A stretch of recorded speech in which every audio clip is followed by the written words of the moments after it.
ଆଜିର ଆମ ମୁଖ୍ୟ ଦାବି ହଉଛି ତମେ ପାଣି ତାପରେ ରାସ୍ତା ଆଉ ମଦ ଆମେ hello my YouTube channel mister Sudarshan Pradhan news channel तरफ समस्त को स्वागत एवं मोर नमस्कार। देखो आज आम फाइनाल पहुंची कंधमाल जिला दारिंगबाड़ी ब्लॉक भंबरवाड़ी ग्राम पंचायत डंपलिउ ग्राम ठारे जो स्थान कि दीर्घ दिन से भल पानी पी पारना भल रास्तार चली पारना भल रास्ताटे ना ये समस्या रही डंपलिउ एसएचजी मा ग्रुप एवं संपूर्ण भाव में रास्ता एवं पानी एवं मदमुक्त अंचल करने निमंते एवं तांको संपूर्ण भाव में सहयोग कर जीविका सुरक्षा मंचर महिला जी कि रही अच्छी समाजसेवी विलासिनी मैडम से संपूर्ण भाव में साहाय्य एवं सहयोग हाथ बढ़े माँ मैंने अंटा भिड़ी ताहले आसतु जो डंपलिउ माँ मैंने को प्रकार भाव में वंचित होती पीवा पानी ठार आरंभ कर रास्ता घाट माँ मैंने भंबरवाड़ी पंचायत सरपंच को कहले आज पर्यंत किसी कानमुंड दे नथिबार माँ मैंने अभियोग रखिंट ताहले आसतु को प्रकार भाव में आज से अंटा भिड़ी मुख्य दाबी कौन कर रखिंट वर्तमान चली डबल इंजिन सरकार को आसतु आम विजुआल माध्यम नजर पकेवा।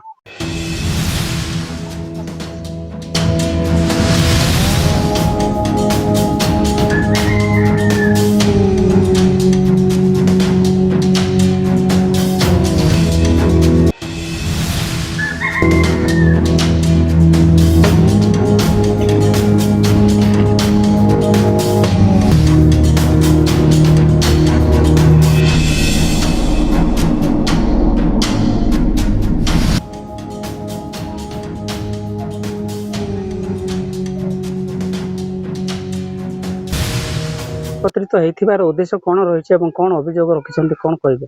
समस्त नमस्कार। मो ना हूँ मेनका प्रधान, ग्राम हूँ डंपलिउ।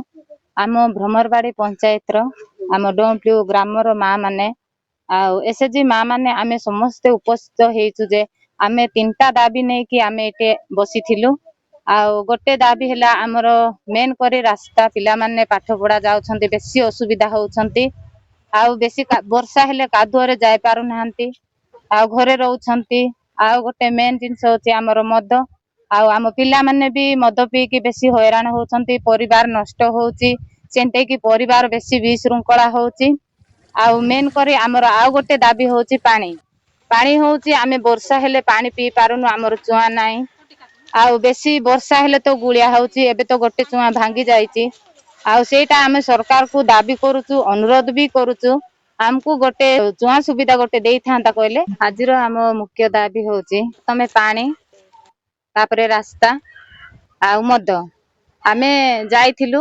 सरपंच को मद लिखित आकार देइथिलु सरपंच हाँ मु बढ़े जीवी ब्लॉक रे बढ़े जीवी कहिले तापरे सेंती कहि कि आमे केते दिन अपेक्षा कलु आमर केते दूर काम गला पेंडिंग रे अछि ना केते दूर गला कहि कि आमे पचालु से माने कहले ब्लॉक जिबारु हाँ रे मा तमरो बड़ा हेइची बोली बीडीओ सार भी कहिले सेंते कि आमे सेठू भी अपेक्षा कलु ब्लॉक रे भी अपेक्षा कलु तापरे आमे भी गलु कलेक्टर पाखु मध्य गलु सार कहले कलेक्टर पाखु भी जाइथिलु बड़ा हेइची केते तर आम पाखरे भी लिस्ट अछि जोटा कि आमे दाबी देइथिलु सेटा अछि कलेक्टर सार भी ए पर्यंत किछि पदक्षेप न नेइथिबार आमे समस्ते आज एकत्रित हेइकी माँ माने समस्ते अंटा भिड़ीचु न हबो आगामी दिन रे आमे ब्लॉक रे धारणा रे बसिबो। सुमंती प्रधान ग्राम डंपलिउ पंचायत भ्रमरवाड़ी आज्ञा आमर बेसी कष्ट बोले जीवा पाई जर नर रे माँ माने के डिलीवरी केस रे सेंती कष्ट पाउछंती आमर रोड पिछु कि नले रोड देले टिके हमकु टिके शांति लागिबो सीसी रोड पिला माने जाउछंती साइकिल रे चाली चली जाउछंती। कोन आज जो माँ मान संगे आपण आज एकत्रित होइछंती कोन माँ मान मुख्य दाबी रही कोन कहबे? नमस्कार मु आज डंपलिउ ग्राम रे उपस्थित अछि जेहेतु मते माँ माने डाकिथिले मु जीविका सुरक्षा मंच संगठन रे भी काम करूछि अंचल विकास पाए बोली कि अंचल विभिन्न समस्या नै कि तो डंपलिउ ग्राम रे आसिकी महिला मान संगे मु उपस्थित थिली से तांकर तीनटा दाबी थिला जे प्रथम दाबी हैला पानी द्वितीय दाबी हैला रास्ता ता सहित तृतीय दाबी रहला निशामुक्त ग्राम ଏଇଠି ଦେଖିବାକୁ ଗଲେ ପାଣି ପାଇଁ ବୋଲିକି ଏମାନେ ବାରମ୍ବାର ମୁଁ ବି ଅଭିଯୋଗ ଦେଇଥିଲି ତାଙ୍କ ସାଙ୍ଗରେ, ଜିଲ୍ଲାପାଳଙ୍କ ପର୍ଯ୍ୟନ୍ତ ବି ଯାଇଥିଲା, କିନ୍ତୁ ଆଜି ପର୍ଯ୍ୟନ୍ତ ତାଙ୍କର ପାଣିର ସମସ୍ୟାର ସମାଧାନ ହେଇପାରିଲା ନାହିଁ। ପିଲାମାନେ ଗୁଳିଆ ପାଣି ପିଉଛନ୍ତି, ଆଉ ଚୁଆ ଗୁଡାକ ବି ଭାଙ୍ଗି ନଷ୍ଟ ହେଇଯାଇଛି, ତାର ରିପେୟାରିଂ ବି ଆଜି ପର୍ଯ୍ୟନ୍ତ କରାଗଲା ନାହିଁ। ତା ସହିତ ରାସ୍ତା ପାଇଁ ବି ଅଭିଯୋଗ ଦିଆହେଇଛି, ମୁଁ ବି ଲିଖିତ ଆକାରରେ ଦେଇଛି, କିନ୍ତୁ ରାସ୍ତା ବି ଆଜି ପର୍ଯ୍ୟନ୍ତ ଅଧାରୁ ଅଧା ବି କାମ ହେଇନାହିଁ। ତା ସହିତ ଆମେ ତୃତୀୟ ଦାବି ରହିଲା ଯୋଉଟା ନିଶାମୁକ୍ତ। ଆଉ ଏଇଠି ଗୋଟେ ପରିବାର କେବଳ ମଦ ରାନ୍ଧୁଛି, ସେ ମହିଳା ମାନଙ୍କୁ ମାନେ ଡରଉଛି ଆଉ ଧମକଉଛି ଯେ ମୁଁ ରାନ୍ଧିବି, ଏ କରିବି ସେ କରିବି। ଛୋଟ ଛୋଟ ପିଲାମାନେ ବି ଏବେ ସୋଲେସନ ପିଉଛନ୍ତି, ଗଞ୍ଜେଇ ପିଉଛନ୍ତି, ମଦ ପିଉଛନ୍ତି, ସ୍କୁଲ ଯାଉନାହାନ୍ତି, ପାଠ ପଢୁନାହାନ୍ତି, ତାଙ୍କର ଭବିଷ୍ୟତ ଅନ୍ଧାର, ଆଉ ପରିବାର ବି ନଷ୍ଟ ହଉଛି। ତ ସେଥିପାଇଁ ଗୋଟେ ବଡ ନିଷ୍ପତ୍ତି ନେଇଛନ୍ତି, ତାଙ୍କେ ଚରମ ନିଷ୍ପତ୍ତି ନେଇଛନ୍ତି ଯେ ଏ ତିନିଟା ନିଷ୍ପତ୍ତି ଯଦି କାର୍ଯ୍ୟକାରୀ ନ ହୁଏ ତାହେଲେ ଆମେ କାମ ପାଇଁ ବୋଲିକି ସେମାନେ ବ୍ଲକରେ ଧାରଣାରେ ବସିବା ପାଇଁ ଅଲରେଡି ନିଷ୍ପତ୍ତି ନେଇଛନ୍ତି। ଆମେ ଜୀବିକା ସୁରକ୍ଷା ମଞ୍ଚ ତରଫରୁ ଯୋଉଟା ତାଙ୍କୁ ସାହାଯ୍ୟ କରିବାର ଅଛି ତାଙ୍କୁ ସହଯୋଗ କରିବି, ମୁଁ ସେ ନିଷ୍ପତ୍ତି ମଧ୍ୟ ଆଜି ନେଇଛି। ତାହେଲେ ଆସନ୍ତୁ ଆଜ୍ଞା, ବର୍ତ୍ତମାନ ଡମ୍ପଲିଉ ଗ୍ରାମର ପ୍ରକୃତ ରାସ୍ତାଘାଟ ପିଇବା ପାଣି କେମିତି ରହିଛି ଆସନ୍ତୁ ଆମେ ଭିଜୁଆଲ ମାଧ୍ୟମରେ ନଜର ପକାଇବା।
ଶୁଣୁଥିଲେ ଦେଖୁଥିଲେ, ମୁଁ ପଚାରି ବୁଝୁଥିଲି ଭମରାଡି ପଞ୍ଚାୟତ ଡମ୍ପଲିଉ ଗ୍ରାମର ଏସଏଚଜି ମା ମାନେ एकजुट होइकी आज अंटा भिड़िछन्ति। मुख्य दाबी रही अछि, प्रथम तांकर रही पानी, दुई रे रास्ता, 3 नंबर रे निशा मुक्त ग्रामटी गड़िया पाई। माँ मान को पचार बुझुली अति सुंदर भाव से वक्तव्य रखुंट। सतरे आज्ञा बर्तमान चली डबल इंजिन सरकार कौन विकास करिछि? विकासित गाँ बोर्ड लगाउछन्ति, विकासित गाँ को स्थान रही आज्ञा विकासित ओडिशा गाँ केबे भी हेई नाय। आज देखंतु ए डम्पलिउ माँ माने बाहरी छन्ति, विकासित गाँ को स्थान रही आज डबल इंजिन सरकार को से माने प्रश्न पचारि छन्ति, किंतु आंकर दुख केही मध्ये आज पर्यंत बुझी पारि नाहांती। ना बुझिछन्ति वार्ड मेंबर, ना बुझिछन्ति सरपंच, ना बुझिछन्ति वीडियो, ना बुझिछन्ति जिलापाल। आज पर्यंत पचारिले कहउछन्ति मासे परे हो 2 मास परे हो रास्ता बोली से माने आज पर्यंत सेमानकु मिछरे सेमानकु मुहा बुलाई आज पर्यंत रहिछन्ति। देखि पारुछन्ति ए प्रकार भाबरे आज अंटा भिड़िछन्ति मां माने। देखंतु से माने आज अंतसंत होई आज भलो पीवा पानी से माने न पाइबा हेतु आज अंटा भिड़िछन्ति डम्पलिउ मां माने। देखि पारुछन्ति ताहाले आसंतु डम्पलिउ मां मानकर केते दिन भितरे पीवा पानी एवं रास्ता आउ 3 नंबर संपूर्ण भाव में निशा मुक्त ग्रामटी हम ताहले भितरे रास्ता घाट पीवा पानी मद समस्या को लेकिन समाधान करुछन्ति सरकार, ताहाको वर्तमान अपेक्षा रही। भमराडी पंचायत डम्पलिउ ग्राम रो मिस्टर सुदर्शन प्रधान यूट्यूब चैनल न्यूज।